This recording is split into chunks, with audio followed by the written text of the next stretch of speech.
जय श्री कृष्ण। राधे राधे।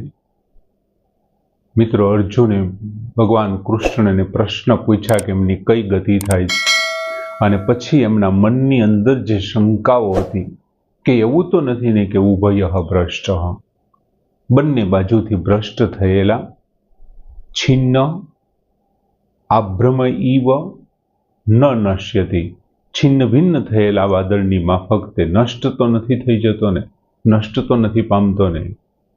अने पछी एमना पछी 39 श्लोक में मारा मननी अंदर शंका छे, हे प्रभु, हे जगन नियंता, तमारा सिवाय ए मारा संशय ने कोई छेदी शके एम छे ज नहीं। मात्र तमे एक ज एवा छो के मारा संशय ने छेदी शको, पण मारी एक विनंती छे के अशेषतः એને તમારે સંપૂર્ણપણે છેદી નાખવાનું છે, સંપૂર્ણ। અને હવે ભગવાન એમના પ્રશ્નનો જવાબ આપે એ પહેલા ભગવાન અર્જુનના મનની જે વિટમણા છે ને એમને દૂર કરવાનો પ્રયત્ન કરે છે। એટલે હવે છઠ્ઠા અધ્યાયના 40મા શ્લોકમાં શ્રી ભગવાન ઉવાચ, શ્રી ભગવાને કહ્યું કે પાર્થ ન એવ ઇહ ન અમૂત્ર विनाशः तस्य विद्यते न हि कल्याणकृत कश्चित् दुर्गतिं तात गच्छति, न हि कल्याणकृत कश्चित् दुर्गतिं तात गच्छति। હવે ભગવાન વાત કરે છે પાર્થ એટલે હે પૃથાનંદન, ન એવ ઇહ ન અમૂત્ર, ઇહ એટલે આ લોકમાં, ન અમૂત્ર, અમૃત એટલે પરલોકમાં, વિનાશઃ એટલે વિનાશ, વિદ્યતે એટલે થાય છે, તસ્ય એટલે તે માણસનો, એ માણસનો। પછી દર વખતે જો ન શબ્દ આવ્યો છે એટલે વિનાશ થતો નથી, ન વિનાશઃ વિદ્યતે, વિનાશ થતો નથી। કોનો? તો કે તસ્ય, તેનો, તેનો એટલે કોનો? તો કે જે યોગમાંથી ભ્રષ્ટ થઈ ગયો છે એવા વ્યક્તિઓનો વિનાશ નથી થતો। ક્યાં નથી થતો? ઇહ આ લોકમાં, બીજું અમૂર્ત પરલોકમાં। એટલે ભગવાન કહે છે કે હે પૃથાનંદન, તસ્ય એ માણસનો, ન ઇહ ન તો આ લોકમાં, ન અમૂત્ર ન તો પરલોકમાં, વિનાશ વિદ્યતે, વિનાશ થાય છે, ન તો આ લોકમાં કે ન તો પરલોકમાં વિનાશ થાય છે, ક્યાંય એમનો વિનાશ નથી થતો। અને પછી ભગવાન બહુ સરસ વાત કરે છે। ભગવાન એ જગન નિયંતાએ જે ગીતાજીમાં અમુક વચન આપ્યા છે એમાંનું એક આ વચન છે કે ન હિ કલ્યાણકૃત કશ્ચિત દુર્ગતિમ તાત ગચ્છતિ।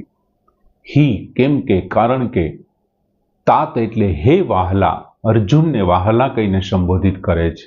तात हे वाहला, कल्याणकृत कश्चित, कल्याणकारी काम करनार, कश्चित एटले कोई पण, कल्याणकृत कश्चित कल्याणकारी काम करनार कोई पण मनुष्यने दुर्गतिम न गच्छति, दुर्गति थती नथी, खराब दशा थती नथी, अवदशा थती नथी। न हि कल्याणकृत कश्चित दुर्गतिम तात गच्छति, कल्याणकारी काम करनार कोई पण मनुष्यनी दुर्गतिम न गच्छति, दुर्गति थती नथी, अवदशा थती नथी। भगवान वचनबद्ध छे गीताजीमां। बीजू, भगवान कृष्ण सर्वज्ञ छे, बधुं ज जाणनारा छे। एटले तो आपणे विष्णु पुराणना उदाहरण प्रमाणे भगवान छे तेओ एटले गति अने आगति बधाने जाणे छे। अर्जुने प्रश्न शू कर्यो तो के का गतिम काम गतिम कृष्णम गच्छति, जे बंने बाजुथी भ्रष्ट थई जाय छे, अथवा तो योगात चिरात भ्रष्ट अला योगात चलित मानस अने अप्राप्य योग संसिद्धि, जे योगमांथी चलित थयेला मानसवाळो छे अने जेमने योगनी संसिद्धि प्राप्त नथी थती एवा व्यक्तिनी काम गतिम कृष्ण गच्छति, एवा व्यक्तिओनी कई गति थाय छे? आवुं अर्जुने भगवानने प्रश्न कर्यो अने प्रश्न कर्या पछी अर्जुने बीजी वात करी, पण मारा मनमा आ शंका छे। હવે આ પ્રશ્નનો જવાબ આપતા પહેલા અર્જુનની જે વ્યાકુળતા છે, એમને જે શંકા છે ને, એ વ્યાકુળતાને દૂર કરવા માટે ભગવાને આ શ્લોક રજૂ કરે છે અને પછી એમનો જવાબ આપે છે કે એમની શું ગતિ થાય છે. જવાબ 41મા શ્લોકમાં આપશે. પણ અત્યારે વ્યાકુળતા દૂર કરવા માટે ભગવાન એને વચન આપે છે, વિશ્વાસ આપે છે કે ન હિ કલ્યાણ કૃત કશ્ચિત દુર્ગતિમ તાત ગચ્છતિ. એમ એટલે ભગવાન અહીંથી શરૂઆત કરે છે. પાર્થ, હે પૃથાના પુત્ર, યોગ ભ્રષ્ટ વ્યક્તિનું આ લોકમાં કે પરલોકમાં પતન થતું જ નથી. આ વાતનું વર્ણન 41મા શ્લોકથી 45મા શ્લોક સુધી આવશે કે યોગભ્રષ્ટ વ્યક્તિ છે એમનું આ લોકમાં કે પરલોકમાં, એ તો અહીં કીધું કે ન ઈહ્ય એટલે આ લોક, ન મૂત્ર વિનાશઃ તસ્ય વિદ્યતે, એમનું પતન થતું જ નથી. તેમની યોગની જે સ્થિતિ છે, માની લ્યો કે અત્યારે કોઈ વ્યક્તિ અહીંયા MA સુધીનો અથવા PhD સુધીનો અભ્યાસ કરે અને પછી નવો જન્મ એ પ્રાપ્ત કરે ને, તો શું થશે? તો શું થાય? એમને ફરી પાછું LKGમાં બેસવાનું છે.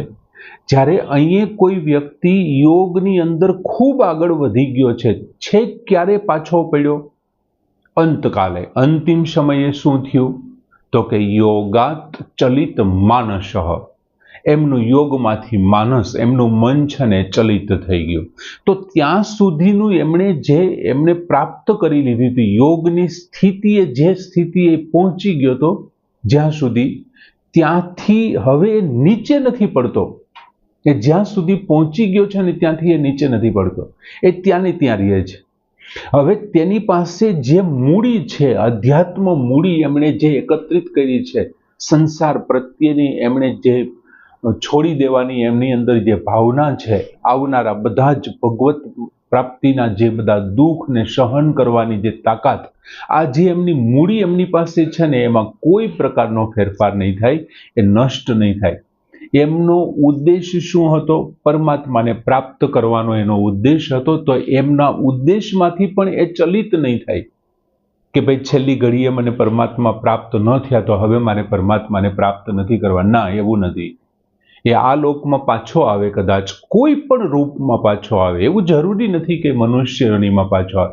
ભગવાન કહે છે અહીંયા, પાર્થ ન ઈહ આ લોકમાં, ન અમૂત્ર તે પરલોકમાં પણ વિનાશઃ તસ્ય ન વિદ્યતે, તેનો વિનાશ થતો જ નથી. એ આ લોકમાં આવે, ના તો એની મૂડી ખલાસ થાય, ના તો એની ઈચ્છાઓ, એટલે કે એમને જે પરમાત્માને પ્રાપ્ત કરવાનો ઉદ્દેશ છે એ નથી બદલાતો.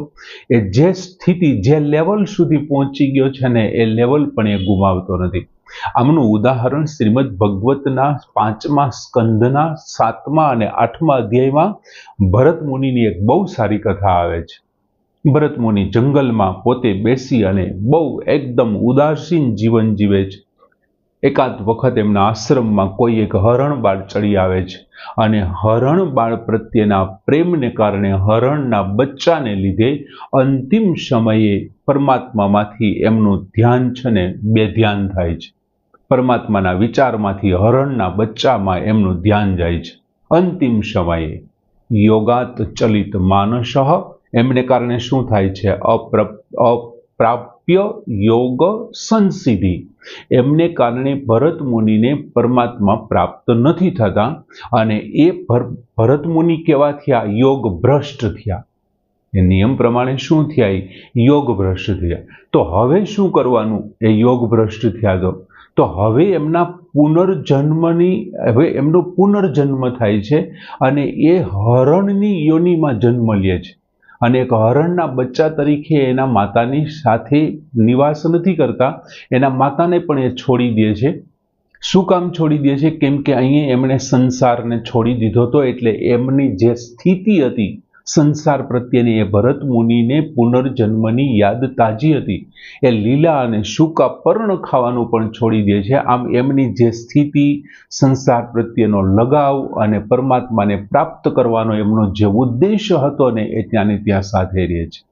એ મનુષ્યના જન્મમાં સેવાનો સ્વભાવ હોય, પોતાના ઉદ્ધાર કરવાનો જ્યાં સ્વભાવ હોય, તો અંત સમયે યોગ ભ્રષ્ટ થાય તો પણ એમના જે સેવાનો સ્વભાવ, પોતાના ઉદ્ધાર કરવાનો સ્વભાવ, એમના જે સત્સંસ્કાર છે ને એ નષ્ટ નથી થતા. ન ઈહ ન અમૂત્ર. એ કદાચ સ્વર્ગના સુખ ભોગવે ને તો પણ આના પછીના શ્લોકમાં છે, 41મા શ્લોકમાં એ પણ આપેલું છે, પુણ્ય કર્માન લોકાન, એવો શબ્દ છે, પ્રાપ્ય.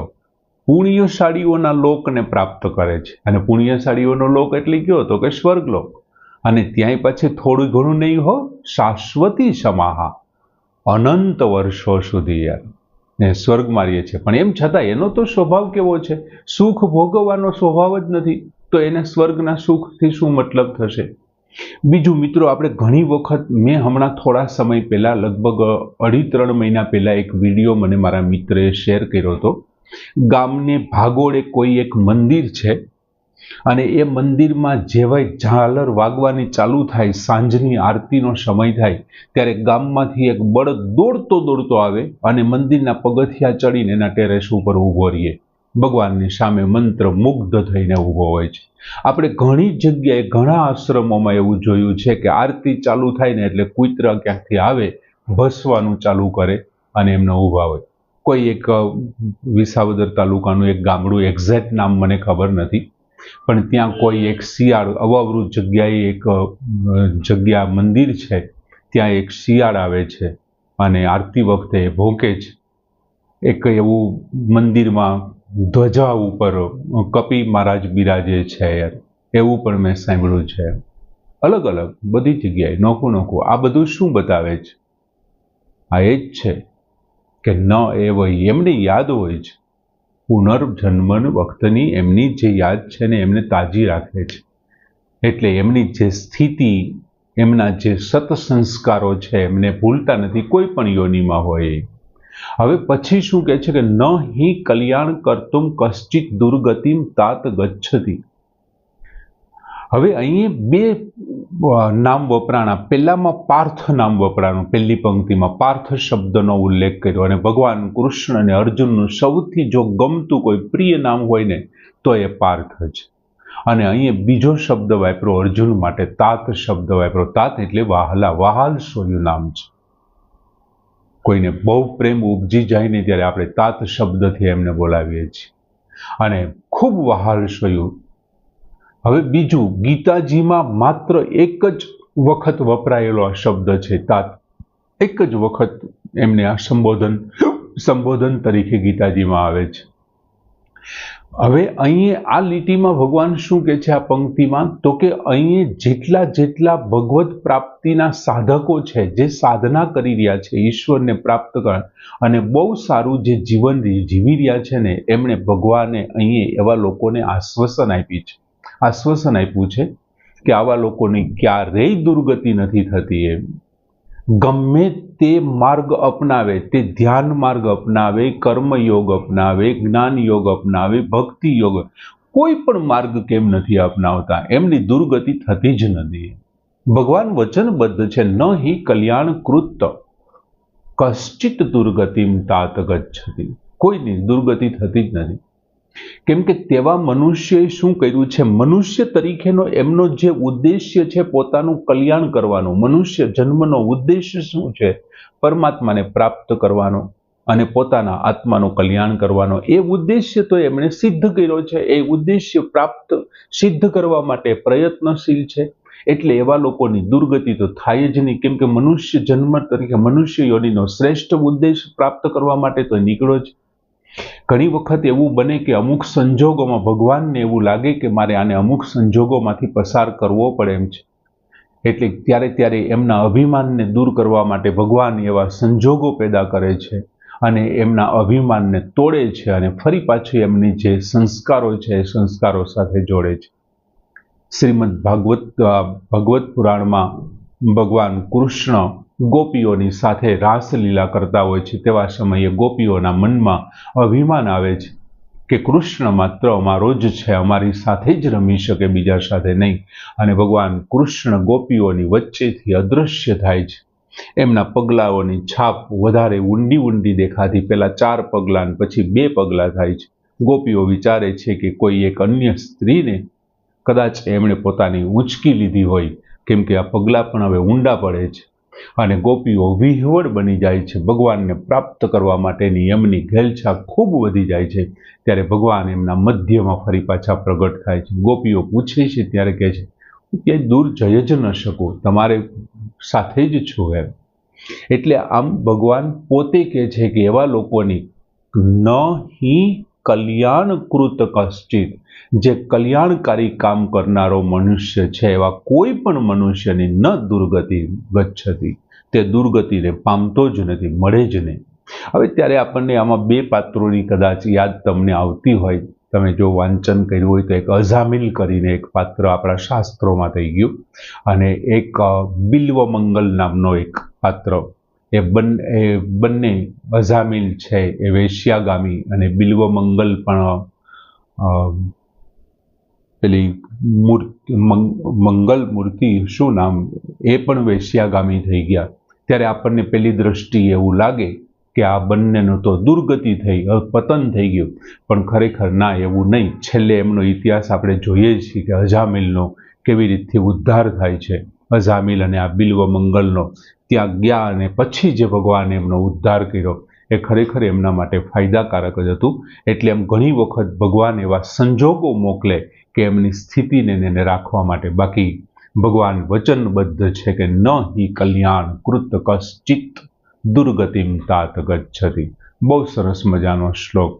અને હવે ભગવાન અર્જુનનો એ પ્રશ્ન કે કામ ગતિમ કૃષ્ણમ ગચ્છતિ, એ પ્રશ્નનો 41મા શ્લોકમાં ભગવાન જવાબ આપશે. પહેલા અહીંયા ભગવાને અર્જુનની વ્યાકુળતાને દૂર કરી, ન હિ કલ્યાણમ કર્તુમ કશ્ચિત દુર્ગતિમ તાત ગચ્છતિ એવા શબ્દ કહીને આમ સરસ શ્લોક કે પાર્થ નૈવ હિ નામુત્ર વિનાશઃ તસ્ય વિદ્યતે ન હિ કલ્યાણ કૃત કશ્ચિત દુર્ગતિમ તાત ગચ્છતિ. અહીંયા પૂર્ણ કરીએ.